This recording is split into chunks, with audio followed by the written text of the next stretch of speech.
பேசிக்கிட்டு ரெண்டு பறவைகளும் தங்களோட வீட்டுக்குள்ள போயிட்டாங்க. கொஞ்ச நேரத்திலேயே காட்டுல கடுமையான புயலும் கடுமையான மழையும் பெய்ய ஆரம்பிச்சது.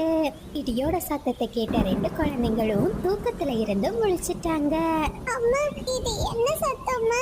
எனக்கு ரொம்ப பயமா இருக்குமா. பசங்களா, பயப்படாதீங்க, அப்பாவும் அம்மாவும் உங்க பக்கத்துல தான் இருக்கும் அப்படின்னு சொன்ன மீனுக்குருவி தன்னோட ரெக்கையால ரெண்டு குழந்தைங்களையும் அணைச்சுக்கிட்டு. ஆனா கொஞ்ச நேரத்திலேயே அந்த வேகமான புயல் காற்றுக்கு ஈடு செய்ய முடியாம மீனுக்குருவியோட வீட்டின் மேற்கூரை அப்படியே காற்றுல பறந்து போயிடுச்சு.